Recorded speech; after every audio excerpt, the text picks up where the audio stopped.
Intento número 3.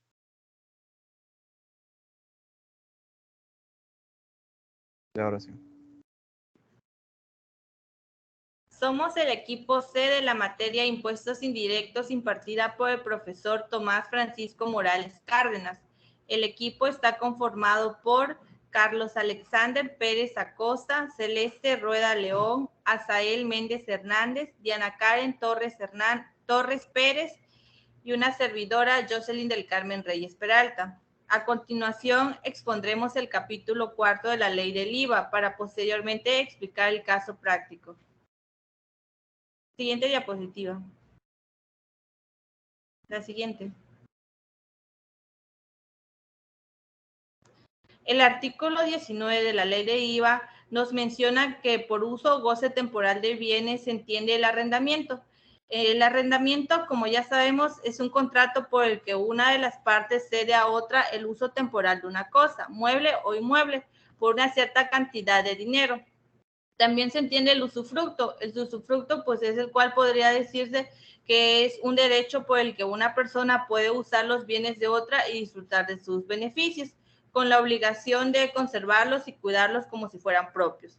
Y también se entiende cualquier otro acto, independientemente de la forma jurídica que al efecto se utilice, por el que una persona permita a otra usar o gozar temporalmente bienes tangibles a cambio de una contraprestación, es decir, a cambio de un servicio o pago que una persona o entidad realice a otra en correspondencia a lo que ha de recibir. Se dará el tratamiento que esta ley establece para el uso o goce temporal de bienes a la prestación de servicios del tiempo compartido. Bueno, el tiempo compartido es un acto jurídico correspondiente consistente en poner a disposición de una persona o un grupo de personas a través de una tercera persona el uso o goce de demás derechos que se convengan sobre un bien o parte del mismo en una unidad variable dentro de una clase determinada por periodos establecidos, convenidos mediante el pago de una cantidad o adquisición de acción o parte social de una persona moral, sin que pues en ese último caso se transmitan los actos de la persona moral que se trate. Siguiente diapositiva. Bien, el artículo 20 nos habla sobre los impuestos que no se pagarán por el uso o goce temporal de los siguientes bienes. Pues vamos a entrar un poco en tema, vamos a definir qué es uso o goce temporal de bienes. El uso o goce temporal de bienes es cualquier arrendamiento, el usufructo o cualquier otro acto, independientemente de la forma jurídica que el efecto se utilice, porque una persona permita a otra usar o gozar temporalmente bienes tangibles o a cambio de una contraprestación. El artículo 20 nos dice que no se pagará el impuesto por el uso o goce temporal cuando hayan sido inmuebles destinados o utilizados exclusivamente para casa habitación. Si un inmueble tuviere varios destinos o usos, no se pagará el impuesto por la parte destinada.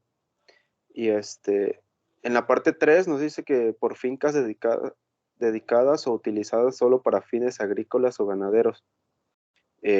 4 dice bienes tangibles cuyo uso o goce sea otorgado por residentes en el extranjero, sin establecimiento permanente en territorio nacional. Y en el 5 nos dice que son libros, periódicos y revistas. Pues más que nada esto nos da claramente y específicamente cuáles son los impuestos por el que no se va a pagar el uso o goce temporal. Y un ejemplo, los hoteles, por ejemplo, proporcionan bienes con el servicio de hospedaje. Y el ejemplo sería, por ejemplo, los jabones, alimentos y refrescos, etcétera. Y a su vez otorgan el uso o goce temporal de bienes, tales como aparatos en los gimnasios, mesas de juegos, toallas, etcétera.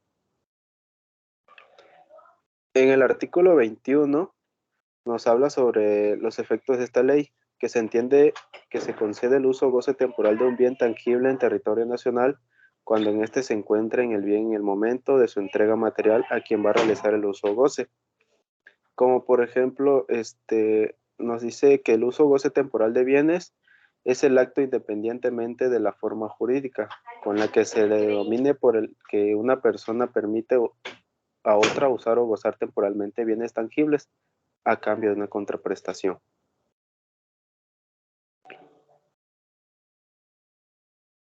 La siguiente diapositiva.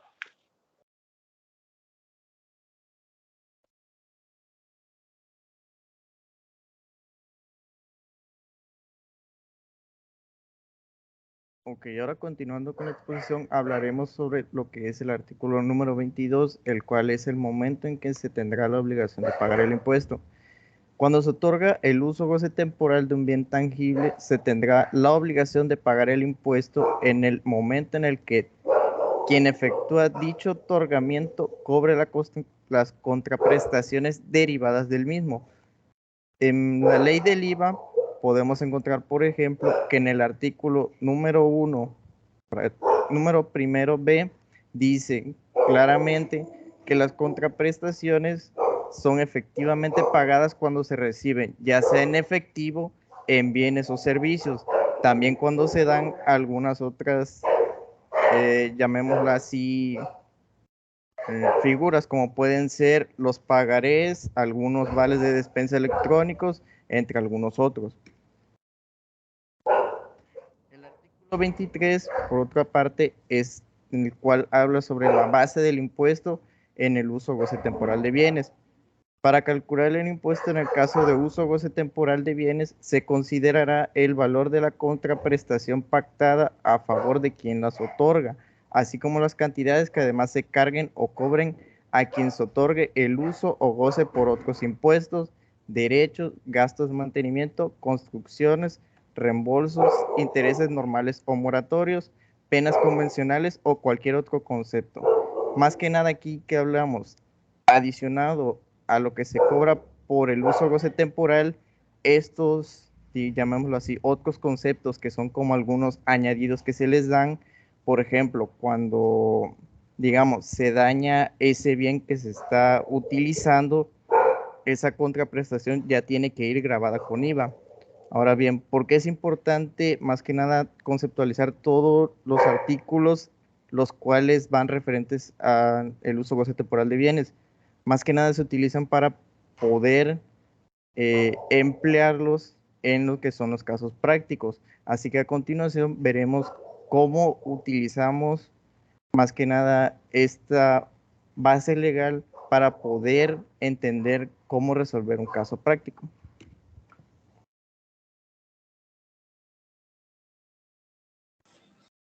Ok, a continuación veremos el caso práctico resuelto sobre el uso o goce temporal de bienes.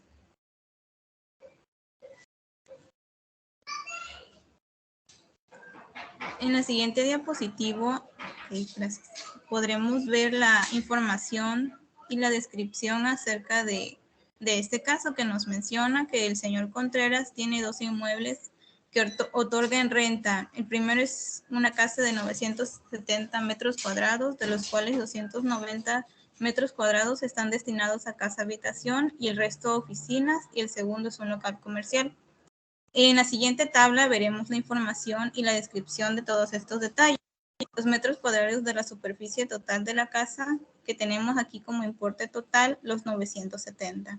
El metro cuadrado de la superficie destinados al uso habitacional, que serían los 290. La renta total mensual de la casa está en 45,000, los gastos de mantenimiento en 1,800, construcción de bodega en 14,000, renta mensual de local comercial 21,000, los gastos de mantenimiento del local comercial 1,500.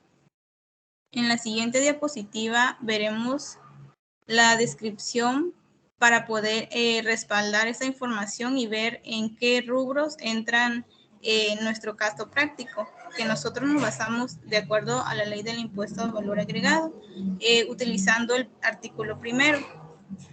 Como primera instancia nos dice que el impuesto se calculará aplicando a los valores que señala esta ley. De acuerdo a la tasa del 16%, el impuesto al valor agregado en ningún caso se considerará que forma parte de dichos valores. Para describir el artículo primero nos dice que estos se encuentran obligados al pago de impuesto al valor agregado establecido en esta ley. Las personas, tanto físicas como morales, que en territorio nacional realicen los actos o actividades de los siguientes párrafos reformados. A continuación tenemos 4, que es como primero tenemos los que enajenen bienes, el segundo, los que presten servicios independientes, el tercero, los que otorguen el uso o goce temporal de bienes, y como cuarto tenemos los que importan bienes o servicios. De acuerdo a nuestro caso práctico, entraría en el tercer rubro, que es los que otorgan el uso o goce temporal de bienes. En la siguiente diapositiva continuaremos acerca del objeto, que esto sería nuestra base, ¿no? En la propia definición del multicitado del artículo primero de las fracciones 1 a la 4, se localiza nuestro objeto de impuesto, que es lo que nosotros mencionamos anteriormente en la diapositiva. Estos actos o actividades se dividen para efectos de esta ley en 3 tipos. Tenemos los exentos, aquellos que aún y cuando son del objeto del impuesto, la ley los exhibe del gravamen. Los no afectos, que son aquellos que no se contemplan en el primer artículo de la ley y que por lo tanto no son objeto. Los gravados son los que están contemplados en el primer artículo de la ley y por lo tanto se encuentran sujetos a cualquiera de las tasas contempladas por la misma. Entonces, nuestro caso práctico entraría en el tercer rubro, que son los gravados. Esto nos dice que son los que están contemplados en el primer artículo de esta ley, como lo mencionamos anteriormente.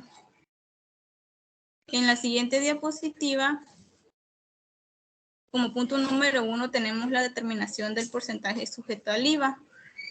Como nuestra base anteriormente la describimos, nuestra base grabada, para poder hacer el cálculo del impuesto, nosotros en la siguiente tabla se colocó el total metro cuadrado de la casa, que son los 970, los destinados a casa habitación, los destinados a uso comercial, el total de la casa en metros cuadrados, y por último tenemos el porcentaje sujeto al IVA, que sería el 70%. Para nosotros hacer este cálculo, nosotros tenemos el total en la primera parte inicial de la tabla, el total de los metros cuadrados, tenemos nuestro total, luego se hace la resta por el destinado a casa habitacional, lo que nos da un resultado que son los destinados al uso comercial, hablando en metros cuadrados, claro. De ahí nos da el resultado en total metros de la casa, y eso lo dividimos y nos da el resultado que sería nuestro porcentaje sujeto al IVA. Este sería el monto sobre el cual se aplica el porcentaje establecido en la norma legal respectiva para determinar un impuesto.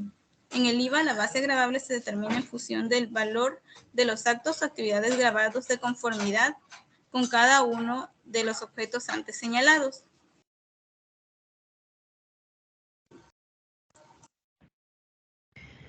En la determinación del IVA por la casa, como tomamos en cuenta, como se dijo en el artículo 23, se consideran ciertos aspectos, los cuales son pues las cantidades que otorgue el uso o goce del impuesto, el derecho, gastos de mantenimiento, construcciones, reembolsos e intereses en nóminas, según sea pues el concepto aplicable de este caso. En este caso tenemos el importe de la compensación, que sería la renta total mensual de la casa, serían 45,000 pesos, más gastos del mantenimiento, que serían 1,800 pesos, más construcciones, 14,000 pesos, que nos daría el resultado de 60,800 pesos. Por parte del porcentaje del sujeto que ya se había sacado anteriormente, esto es al IVA al 70%. Nos da la base gravable igual a 42,560 pesos, que esto le aplicamos la tasa del IVA al 16% y por lo tanto nos da un IVA determinado de 16,810 pesos. Esto es el caso de la determinación del IVA por la casa. En la determinación del IVA por el local comercial, usaremos el importe de la compensación, que este sería la renta total de la casa mensual, la renta total del local comercial. Estos serían los 20,000 pesos, más gastos de mantenimiento, que nos da una base gravable del total de 22,500 pesos. A este se le aplica la tasa del IVA, que nos daría un total del IVA determinado solamente por el local comercial de 3,600 pesos. Como se había pues dicho en los artículos anteriores, en este caso pues se aplicó pues todo, mayormente en las determinaciones del IVA se aplicó todo lo que viene siendo el artículo 23 según requería el caso. Como dijo el compañero Carlos, algunos de estos importes mayormente en el local se utilizan cuando son no daños. En este caso no fue un daño, sino fue pues un mantenimiento en gastos. En la casa fueron mantenimientos e instalaciones, creo que construcciones, y por eso se le aplicaron esas sumatorias para darnos el armamento total de la casa, y en este caso fue del local. Y pues por nuestro caso práctico esto fue todo. Ahorita pues vamos a ver lo que fueron nuestras referencias y le vamos a dar nuestra conclusión. Nuestra conclusión es principalmente saber la interpretación de la ley, que nos puede resultar de mucha ayuda al estar bajo algunos supuestos que normalmente podemos encontrar dentro de las operaciones que realicen las personas, ya sean físicas o morales, según sea el caso. Como podemos observar en el caso práctico, la ley tiene adaptación para lograr un adecuado cálculo al momento de la determinación del IVA. Su tratamiento correspondiente, asimismo, también se considera la aplicación conforme a sus características e identificar los componentes según sean las necesidades de los contribuyentes. El fin de saber, de interpretar e identificar es generar una adecuada aplicación de las disposiciones fiscales vigentes como una herramienta clave del contador.